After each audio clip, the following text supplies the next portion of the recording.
Hola, buenos días, bienvenidos. Estamos comenzando nuestro tiempo devocional en esta mañana.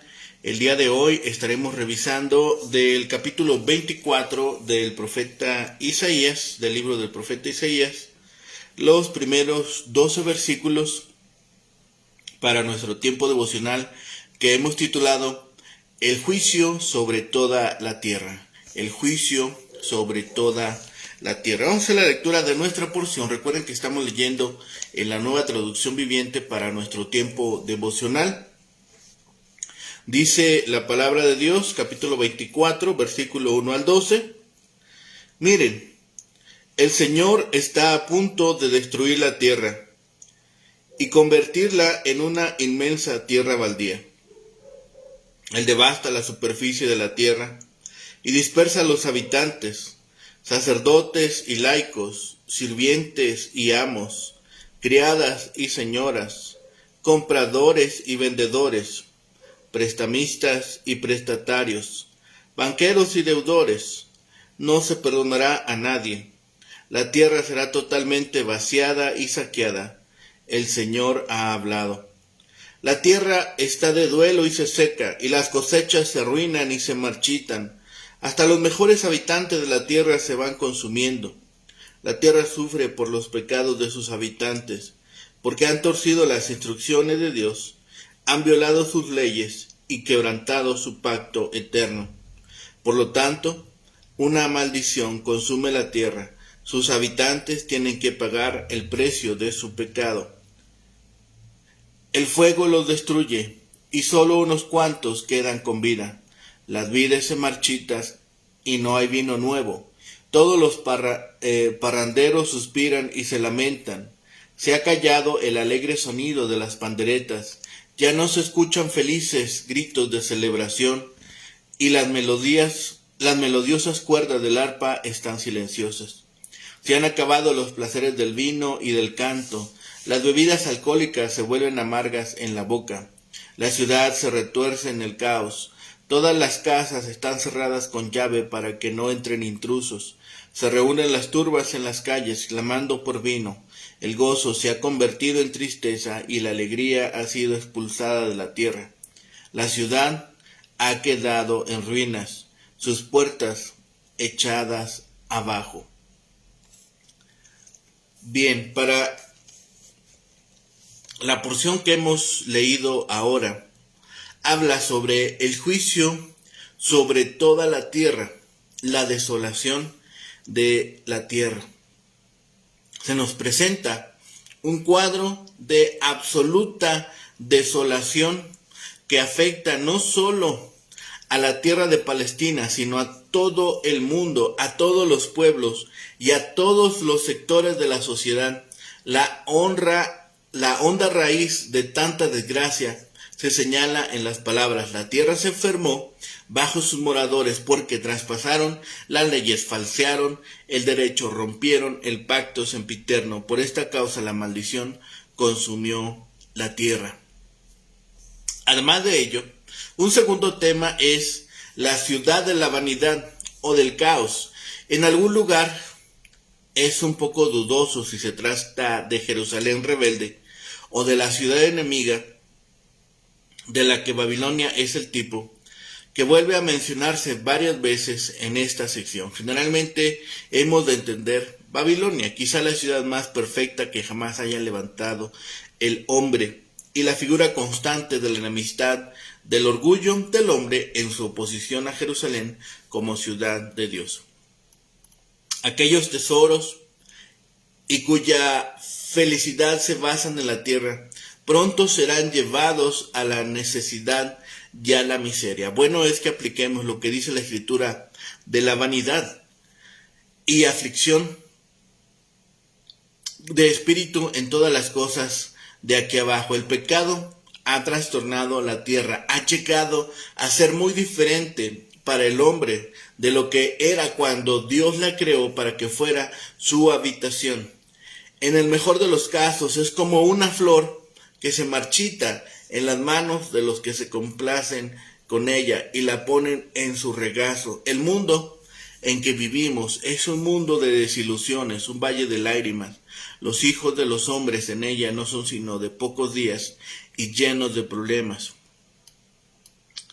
El pecado acarrea estas calamidades a la tierra, está contaminada por los pecados del hombre, por tanto es asolada por los juicios de Dios. El gozo carnal pronto terminará y su fin es pesadumbre. Dios tiene muchas maneras de amargar el vino y la bebida fuerte de los que las aman. El destemple del cuerpo, la angustia mental, la ruina del patrimonio, amargarán el trago fuerte y harán insípidas las delicias de los sentidos. Que los hombres aprendan a lamentarse por el pecado y a regocijarse en Dios. Entonces nadie ni nada podrá quitarles ese gozo. La victoria final de Dios la veremos reflejada en el capítulo 13 hasta el capítulo 23 en este juicio que Dios ha establecido sobre las naciones. Y ahora aparece el mundo entero en esta visión. Estos 4 capítulos, denominados con cierta vaguedad el Apocalipsis de Isaías, hablan de la caída de los enemigos, tanto sobrenaturales como terrenales. En el capítulo 24, de la misma muerte, el capítulo 25, y contienen una de las 2 claras promesas del Antiguo Testamento con respecto a la resurrección corporal en el capítulo 26. Pero esta escena más amplia es divisada desde el punto de observación de Isaías en Jerusalén, teniendo a Judá, Moab y las grandes potencias de Egipto y Asiria a cercana y mediana distancia, por abrumadores que sean los juicios. La nota dominante es el gozo que se echa de ver en las canciones que frecuentemente irrumpen en la profecía. Así que si esta sección se conoce como el Apocalipsis de Isaías, Isaías vemos que dedicó estos 11 capítulos del 13 al 23 a denunciar y a condenar a los vecinos inmediatos de Israel. Reveló las penas que pasarían por no volverse a Jehová y tratar a su pueblo en la forma de vida. También describe la grandeza futura del reino mesiánico. En este breve apocalipsis tomó los principios que se refieren a las naciones específicas y los aplicó al mundo entero del tiempo del fin. Hay muchas menciones de la ciudad que simboliza a todas las que están contra el Señor. La tierra a que se refiere con tanta frecuencia no es la tierra prometida, sino todo el planeta. Las enseñanzas son universales y atañen al tiempo de la tribulación y el milenio. Habrá una destrucción universal. Este es el primer tema de la sección y abarca los capítulos 24 al 26. Ciertas partes nos proporcionan la descripción más amplia del periodo de la tribulación futura. El registro de la descripción se encuentra en el capítulo 24. Al final de la tribulación, la tierra quedará totalmente desolada. Ninguno que se haya vuelto al Señor escapará de ninguno que no se haya vuelto al Señor escapará de sus horrores. Asimismo, habrá trastornos celestiales antes de que el Mesías establezca su reino. Pero ¿cuál es la razón de la destrucción? Esta se enuncia en los versículos 5 y 6. Todo esto sucederá porque los hombres en general se han rebelado contra las reglas del soberano santo, que el soberano santo estableció.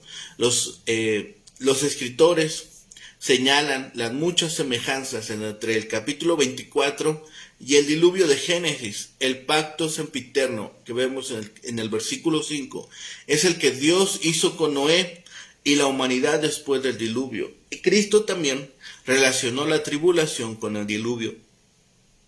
Toda la raza humana será culpable de transgredir, falsear y quebrantar la voluntad divina, y por esa causa sufrirá las consecuencias.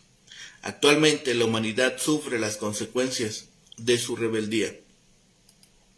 ¿Cuál será entonces la reacción de la gente?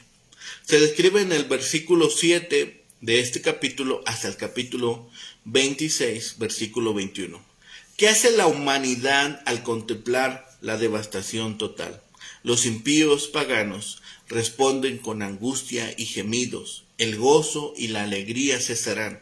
En vez de risa, habrá lamento. En contraste, el remanente fiel se llenará de regocijo y cantará al Santo de Israel, que lo ha librado y le permite entrar en su reino. Esta sección contiene 3 cantos de los resumidos.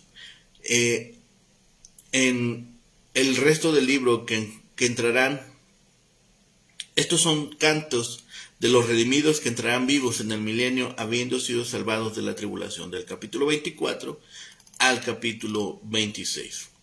Así que el pequeño Apocalipsis nos presenta esta profecía del final de los días. A veces es difícil de distinguir entre la profecía o una visión apocalíptica. La profecía por lo general predice un futuro. La apocalíptica dirige la mente más abstracta y simbólicamente hacia el futuro, en contraste con el presente, generalmente llena de visiones, figuras, números y nombres simbólicos. La apocalíptica puede ser considerada más correctamente como una expresión de la fe y la filosofía de la historia del autor. El estudioso de la apocalíptica debe aprender a no tomar literalmente todo el simbolismo que encuentra. Trata de aplicar cada elemento a algún acontecimiento histórico específico. A veces nos lleva o acarrea una extravagante alegorización. Estos capítulos, Isaías los usa para presentarnos una declaración de su fe y su teología acerca de la historia. Nos dice por medio de cuadros generalizados lo que Dios está haciendo y ha de hacer, aun cuando el ambiente del hombre que ha sido contaminado por el pecado está también generando un elemento adicional. Esta sección tiene cierta vaga unidad y presenta la naturaleza de una gran visión escatológica. Isaías trata temas apocalípticos tales como los juicios de Dios sobre el pecado y los pecadores, tribulaciones tales como la guerra, el hambre y la peste, convulsiones geológicas, perturbaciones astronómicas, la guerra moral en el reino espiritual, el triunfo final del programa divino, el banquete escatológico en honor de la victoria divina, la eliminación de la muerte, la resurrección de los justos, los dolores de parto de una nueva era. Da un lugar importante a los cánticos de alabanza a Dios por la liberación de los redimidos, el refugio de la ira divina por un pequeño lapso de espera, mientras sobre la tierra hay gran tribulación, el diluvio, el divino aventamiento y separación de tipos de carácter, el toque final de la trompeta y la reunión de los redimidos para adorar al Eterno.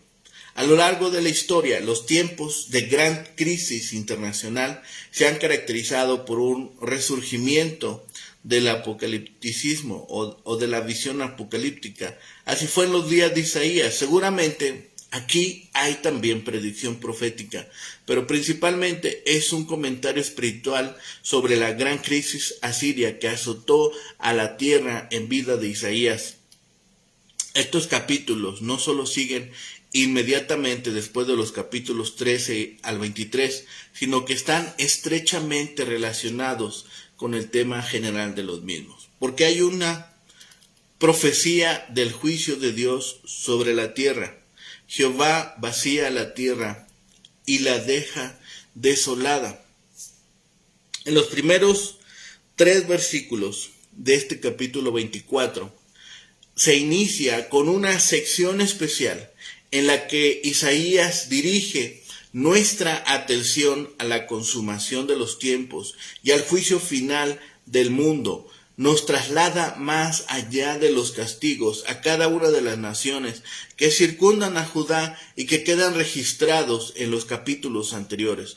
Estos juicios constituían eventos preliminares, una forma de introducción del juicio final en el último día, aún Cuando algunos de los detalles nos pudieron haber obligado a mirar más allá de esos juicios, hacia el juicio final, Isaías, no obstante, dirigió cada una de esas profecías a un grupo en particular que va desde Babilonia en el capítulo 13 hasta Tiro en el capítulo 23. Aquí el Señor abrió las puertas de la eternidad un poco más, permitiéndole al profeta atisbar aún más en el futuro. Estos capítulos nos ofrecerán abundante consuelo y esperanza. Como este capítulo inicia una sección que difiere de los capítulos anteriores, algunos han negado que el escritor de ambas secciones sea Isaías. Los desafíos sobre la autoría de este profeta aparecen de súbito como hongos tras la lluvia. Algunos sinceros y dedicados eruditos dudan de muchas partes de su texto y se sorprenden de cómo pudo haber escrito el hijo de Amós algunos de sus pasajes. Las dudas actuales están sazonadas con la teoría literaria que esté de moda. Las del día de mañana tendrán un tono diferente. Los lectores no deben pensar, sin embargo, que Isaías es aceptado como el ejecutor de toda la profecía únicamente por personas de limitada educación o inteligencia. Hay otro grupo de estudiosos sinceros y dedicados que sostienen la autoría del profeta. En esta ocasión, podríamos considerar la evidencia que apoya a Isaías como el autor de este libro.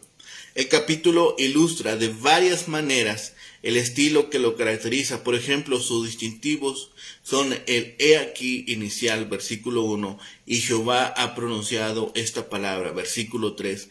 El profeta nos sitúa en medio de la catástrofe y pasa a describirla empleando breves y vívidas cláusulas, las cuales es otra de sus peculiaridades. Quienes lo niegan dirán que un escriba pudo haber imitado su estilo.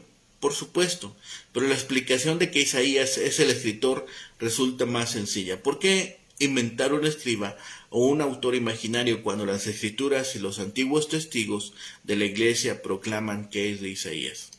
En cierto sentido, este capítulo constituye una adecuada conclusión para la sección que le precede. Lo que el vocero de Dios registró aquí es una visión del fin del mundo y los juicios previos fueron el preludio de la misma. Pudiéramos pensar que los problemas y las catástrofes que de tiempo en tiempo irrumpen en este mundo apuntan hacia el desastre definitivo, o sea, al juicio final. En ese día el mundo tal como lo conocemos terminará y el Señor juzgará a los incrédulos, echándolos para siempre de su presencia, al tiempo que tomará a su pueblo para que viva con él eternamente en la gloria. Al final de su ministerio, Cristo le recordó a sus discípulos que vendrán guerras y cataclismos antes del fin. Oiréis de guerras y rumores de guerras. Mirad que no os turbéis, porque es necesario que todo esto acontezca, pero aún no es el fin. Mateo 24:6. Cada desgracia nos recuerda el poder de Jehová de los ejércitos y nos deja ver cuán impotentes e insignificantes son los seres humanos ante el Altísimo Dios, Señor del universo. Finalmente, cada problema señala hacia el gran final, hacia su regreso en juicio. Con las 4 primeras palabras, Isaías desplaza bruscamente nuestra atención lejos de todo, para que nos enfoquemos en el Señor. He aquí que Jehová, este es el Dios del pacto que conocemos, el Dios de la gracia fiel y gratuita. El profeta también quiere que recordemos hacia dónde vamos en la historia de lamento y juicio. A medida que leemos este capítulo, haríamos bien en no olvidar la palabra gloria con la cual concluye. El juicio que aquí mismo se nos muestra será difícil, brutal y severo a medida que Dios juzgue el mal, el orgullo y la incredulidad del mundo y sus habitantes. Sin embargo, en medio del veredicto, el pueblo de Dios continúa mirando más allá hacia el mundo nuevo y glorioso. Dios lo ha preparado para todos los que confían en su Hijo, el Hijo de la Virgen, la vara del tronco de Isaí. Al concluir con la palabra gloria, es evidente que en medio de las tinieblas de este capítulo de juicio, Isaías quiere que sus lectores se aferren a esa esperanza. Isaías comenzó con «He aquí», o mirad, para seguir revelándonos la acción del Señor. Se invita al lector a que mire el futuro, pero allí no se ve una imagen hermosa o reconfortante. Los verbos que usa el escritor aterran al corazón humano. El Señor devasta, arrasa, trastorna, hace esparcir. Estos términos expresan la ley de Dios. El juicio vendrá, y más adelante en este mismo capítulo veremos la razón para esas inquietantes palabras. En estos primeros versículos el profeta amplía nuestra visión. Ya no nos dirige a que veamos el juicio con que Dios visitará a las ciudades y a las naciones que rodean a Judá. Este primer versículo Isaías no lo usa para comunicarnos que la sentencia divina es mucho más extensa. Esta vez está dirigida contra la tierra. A partir de ese momento debemos tener en cuenta el uso de la palabra tierra, la cual anuncia que el juicio es universal y no es una exageración, ya que el Señor se propone destruirla por completo. Las Escrituras anuncian una y otra vez este castigo final y total. Nuestro Señor Jesucristo también les enseñó a sus discípulos que ese final va a venir. El apóstol Pablo alentó a los creyentes con ese día final y con el regreso del Señor en toda su gloria. Hay otro sentido en que la sentencia predicha indica un juicio general que no estará limitado a cierta clase de gente. Al dar la lista de 12 categorías de personas que se presentarán en 6 pares contrastantes, Isaías dice que el juicio será sin distinción alguna para todos. No puede haber duda alguna acerca de este juicio, al que Isaías le añade una exclamación clara e inconfundible, porque Jehová ha pronunciado esta palabra. Él es el mismo Dios que en el principio de la creación, con una palabra, hizo que existiera la tierra, y es el mismo que ha determinado su fin. No hay ser humano que pueda cambiar su decreto, y aunque muchos opten por ignorar el fin de los tiempos, la palabra de Dios permanece. Pedro nos recuerda, pero los cielos y la tierra que existen ahora están reservados por la misma palabra de Dios, guardados para el fuego en el día del juicio y de la perdición de los hombres impíos. El Señor no retarda su promesa, según algunos la tienen por tardanza, sino que es paciente para con nosotros, no queriendo que ninguno perezca, sino que todos procedan al arrepentimiento. Segunda de Pedro, capítulo 3, versículos 7 y 9. Pero la pregunta final, ¿por qué ha de castigar el Señor a la tierra con ese juicio? ¿Cuál es el motivo? Lo hemos visto. Isaías escribe en la razón. Los vientos calientes la secan y le drenan la vida. Incluso los ricos languidecen. ¿Por qué? Porque la tierra fue profanada por sus moradores. La belleza de la gran creación de Dios ha sido echada a perder por los seres humanos rebeldes y pecaminosos que la habitan. Isaías identifica 3 fases del problema. Los moradores de la tierra transgredieron las leyes de Dios, violaron sus estatutos y quebrantaron el pacto.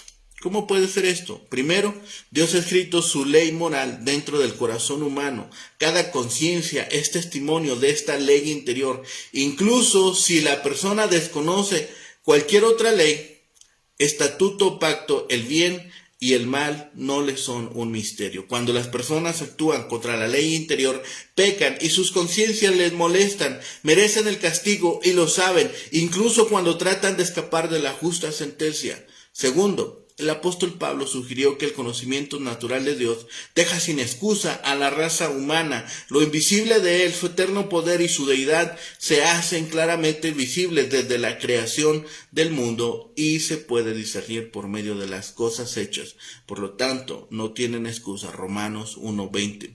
Pese a las maravillas del mundo creado por Dios, las cuales proclaman su bondad y poder, los humanos no lo buscan, sino que se vuelven codiciosos, crueles, rebeldes y arrogantes. Multiplican el pecado y la maldad en el mundo.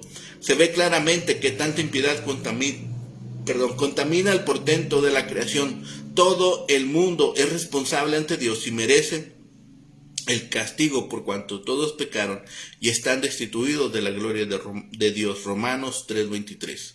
Isaías no anuncia una doctrina desconocida, sino de principio a fin es el mensaje de las Escrituras. Adán y Eva trajeron el pecado al mundo.